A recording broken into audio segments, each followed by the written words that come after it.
Olá, boa tarde. As regras para a aposentadoria estão mais rígidas. A mudança que entrou em vigor junto com o Ano Novo faz parte da reforma da Previdência de 2019. Eu sou o Guilherme Menezes e no Jornal da Justiça de hoje nós vamos mostrar o que mudou em 2024 para a concessão da aposentadoria. E você vai acompanhar ainda. Ministra Carmen Lúcia, do Supremo Tribunal Federal, pede esclarecimentos sobre acordo firmado entre Prefeitura de Maceió e Braskem para tratar dos prejuízos provocados pela exploração de salgema na cidade. Em julho de 2023, a Prefeitura de Maceió firmou um acordo de indenização com a Braskem, mas no fim do ano, mais uma mina entrou em colapso, ampliando a área de risco de afundamento do solo, além de ameaçar o ecossistema da Lagoa Mundaú. Justiça do Distrito Federal mantém decisão que condenou clínica a indenizar cliente por erro durante procedimento estético. E ainda, no Rio Grande do Sul, Justiça Federal condena a União a indenizar a viúva de João Goulart por perseguição política após o golpe de 64.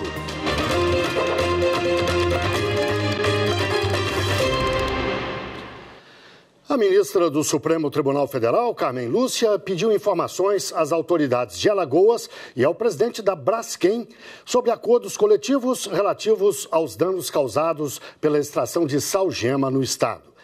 A determinação é na ação em que o governador de Alagoas, Paulo Dantas, pede a anulação de um acordo que isenta a empresa de reparação do dano. A reportagem é de Carolina Chaves.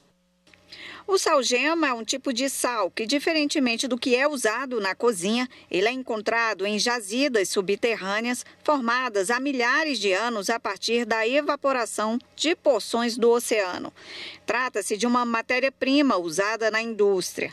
Em Alagoas, as minas de salgema são exploradas pela petroquímica Braskem desde a década de 1970.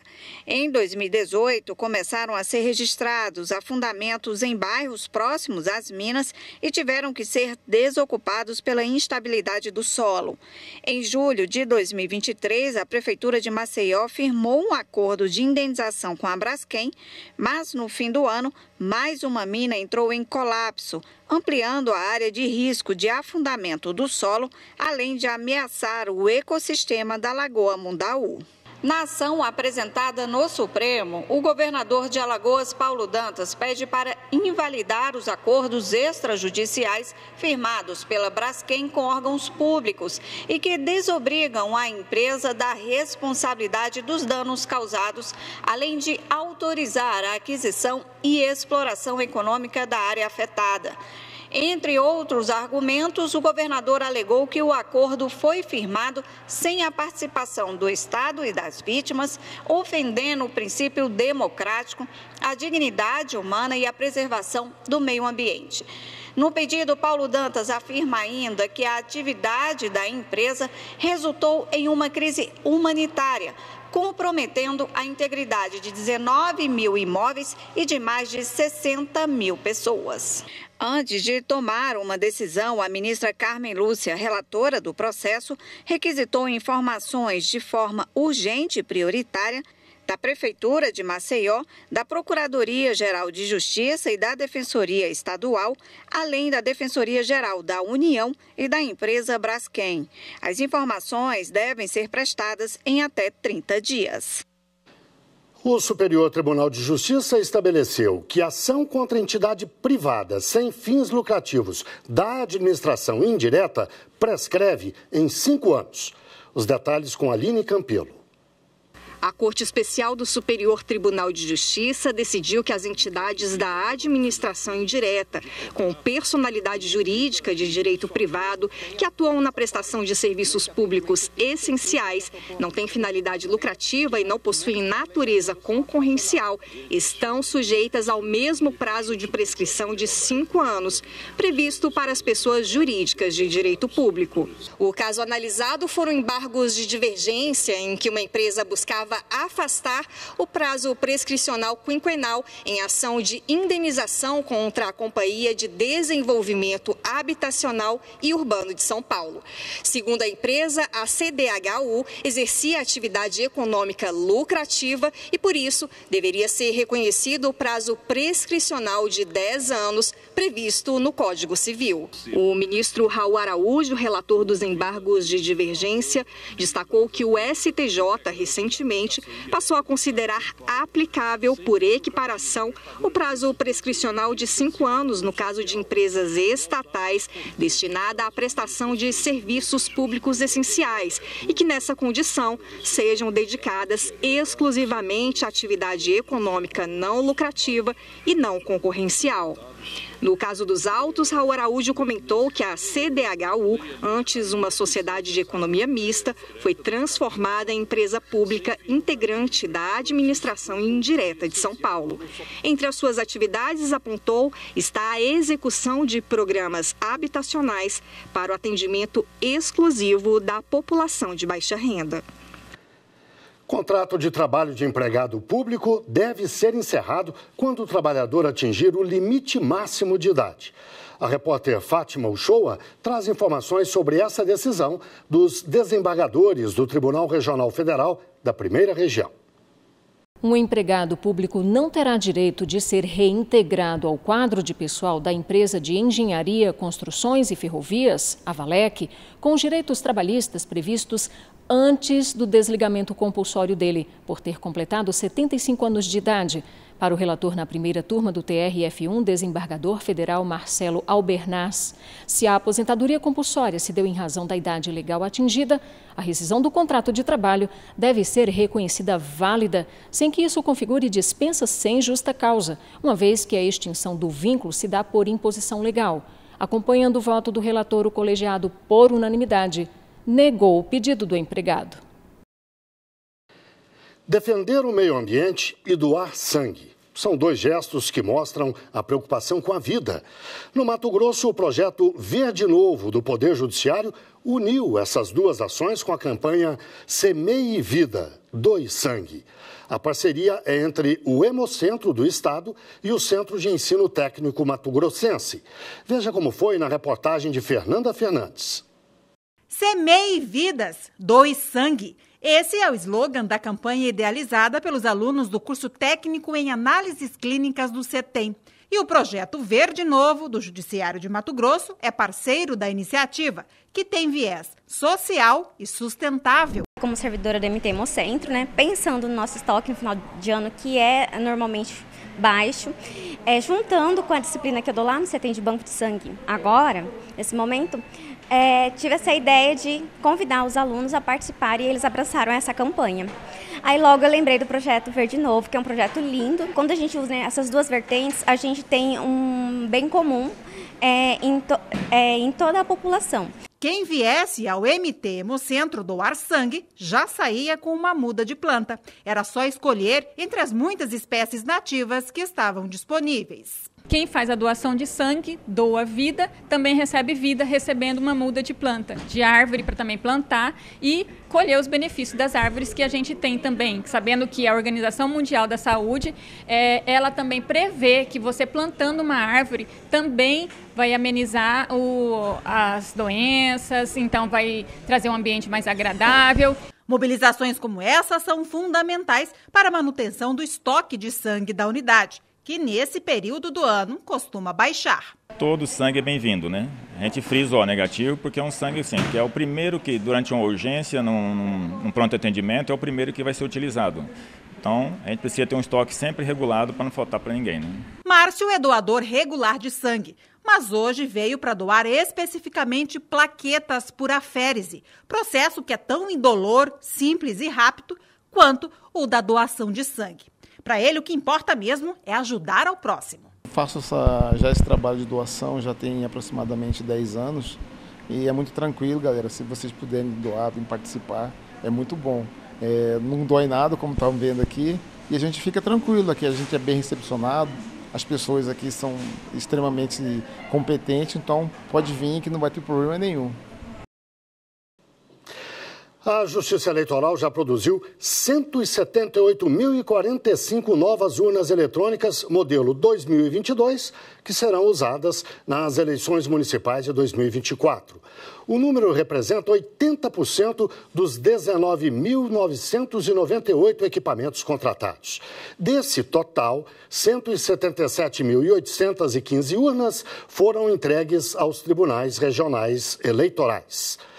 A fabricação ocorre em Ilhéus, na Bahia, e é feita pela empresa vencedora da licitação realizada em 2021, lá atrás. O processo é acompanhado e supervisionado por servidores da Coordenadoria de Tecnologia Eleitoral do Tribunal Superior Eleitoral. A expectativa é de que a produção das novas urnas seja concluída até fevereiro. No próximo bloco, você vai acompanhar as novas regras para a aposentadoria de acordo com a reforma da Previdência. A gente volta em instantes.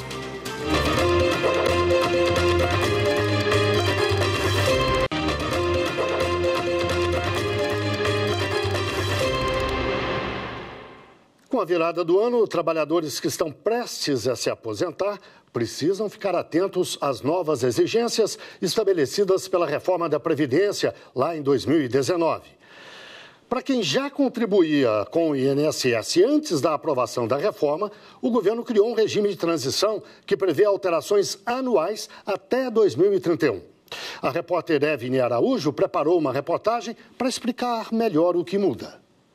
Agora, a regra geral por idade exige que mulheres se aposentem com idade mínima de 62 anos e homens com 65 anos.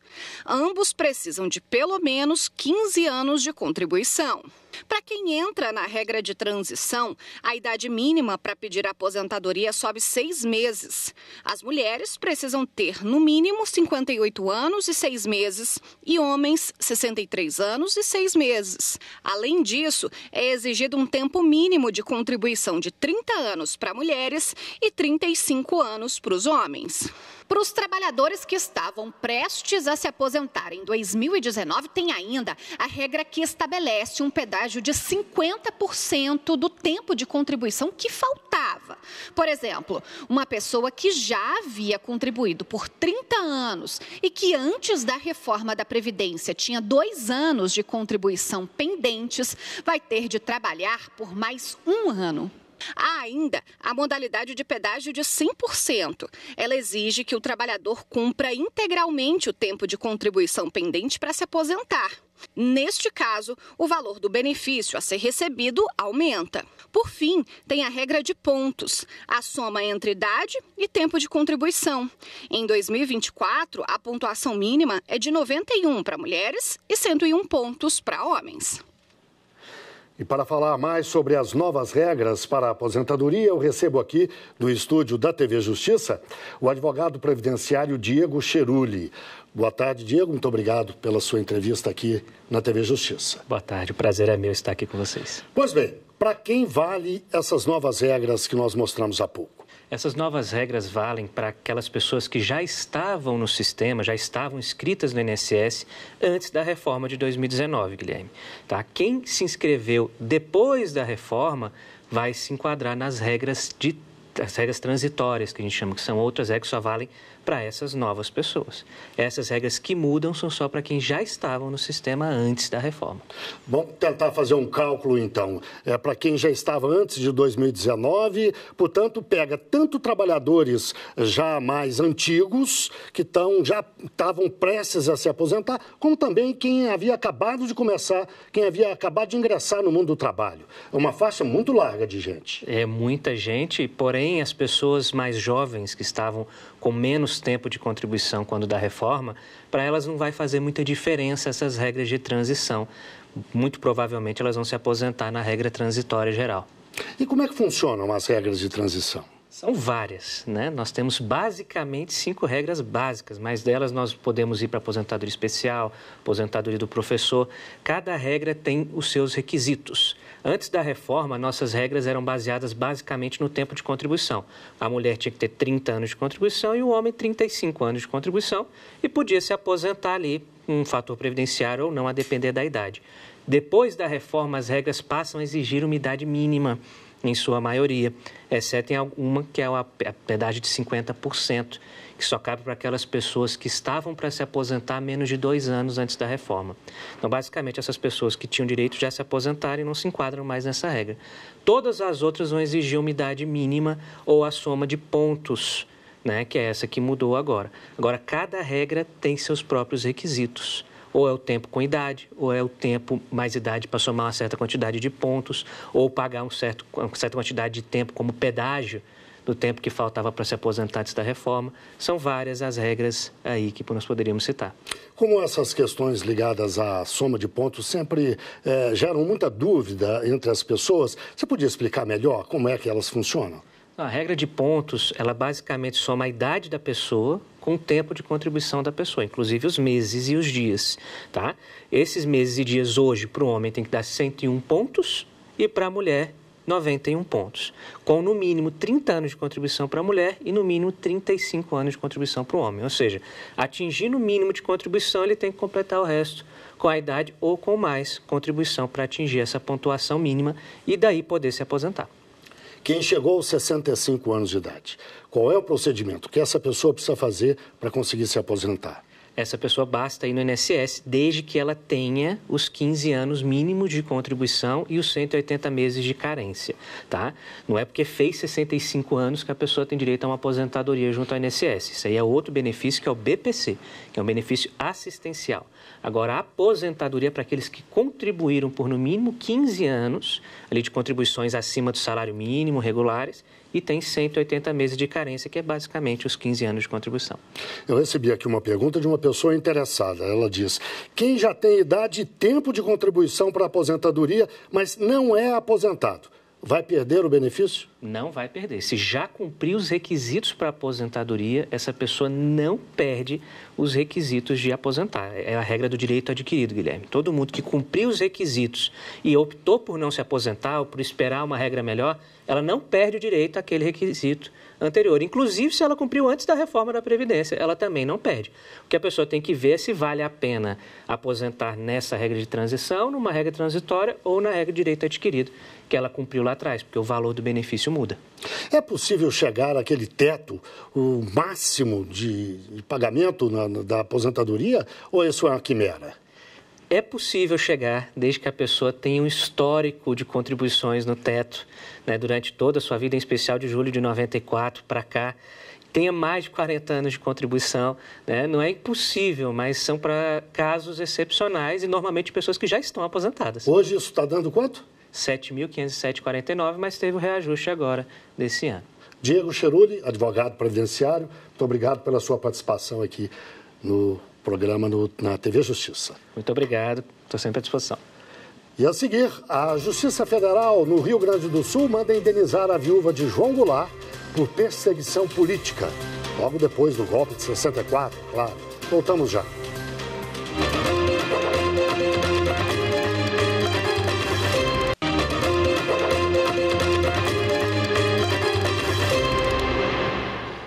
O Tribunal de Justiça do Distrito Federal e dos Territórios manteve decisão que condenou uma clínica a indenizar uma cliente por erro durante procedimento estético. A decisão prevê reparação por danos morais e materiais à vítima. A repórter Evne Araújo tem as informações. Segundo o processo, a consumidora procurou a clínica para fazer um procedimento estético. Ela decidiu por um preenchimento na região da mandíbula.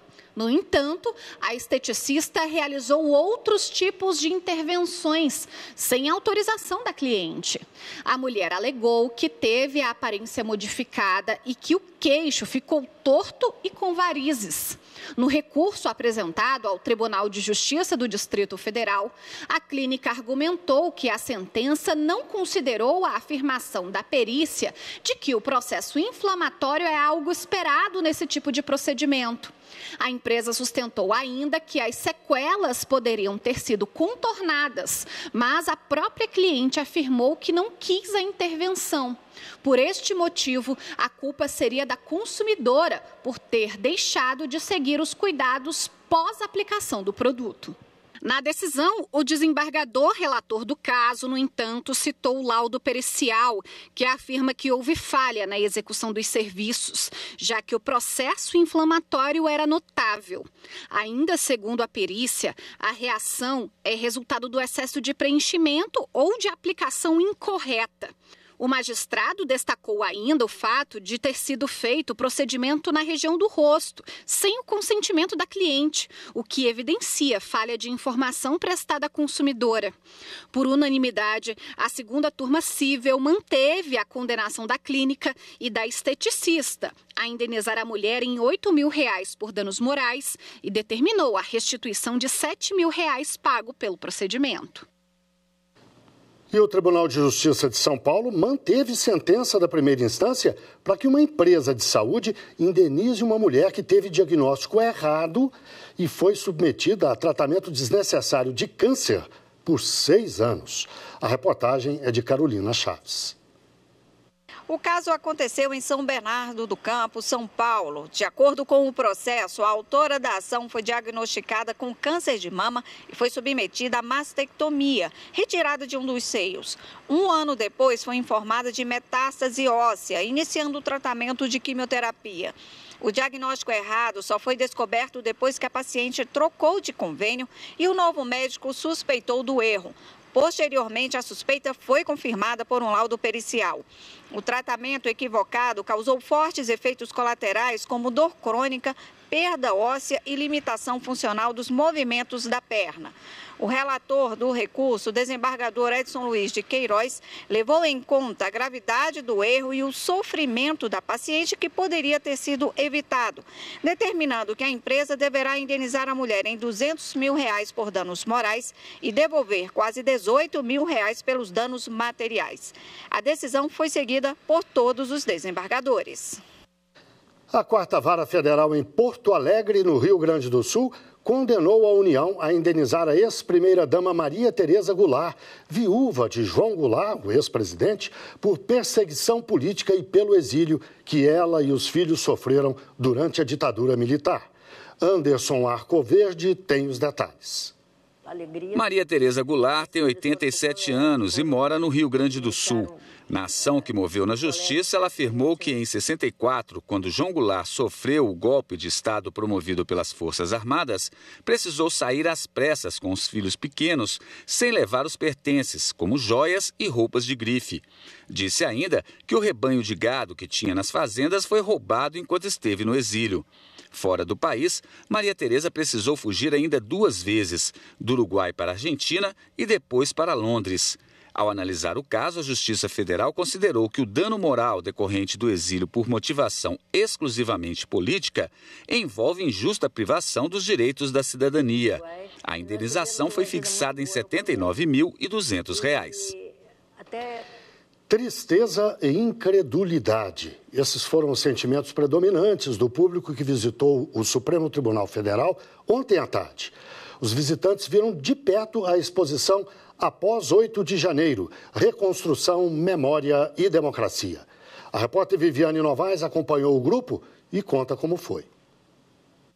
Na fachada do Supremo, um exemplar gigante da Constituição Federal. Ele também foi exposto na frente dos outros poderes para marcar o aniversário de 1 ano dos atos antidemocráticos de 8 de janeiro. No plenário da Corte, os visitantes assistem a um vídeo sobre os ataques. No Salão Branco, usado normalmente em solenidades, objetos que foram recuperados no Laboratório de Restauração do STF, como móveis, o busto de Epitácio Pessoa, a escultura de peixe.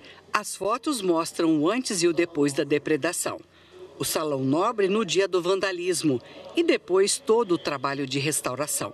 Alguns objetos não puderam ser recuperados, como a cadeira queimada e a câmera de vídeo que transmitia ao vivo as sessões de julgamento.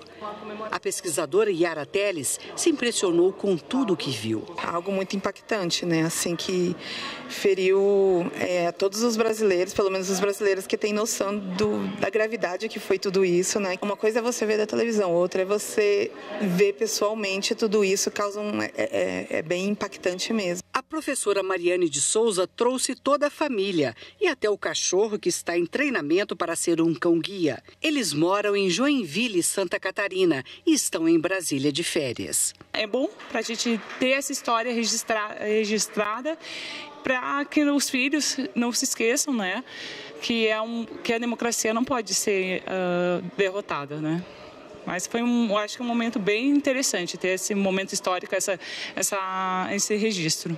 Com esta exposição, o Supremo Tribunal Federal relembra os atos antidemocráticos de 8 de janeiro para que esse episódio não se repita na história do país. Houve uma ameaça, mas ela está intacta, né? Assim como as obras foram reconstruídas, as obras estão aqui, o STF está aqui, está vivo, não parou em nenhum momento, mas é importante ter essas obras aqui, ter as fotografias, ter a exposição do que foi destruído, de tudo que foi tentado danificar também, para a gente não esquecer, né? Para ficar forte na nossa memória, para a gente continuar lutando por isso, né?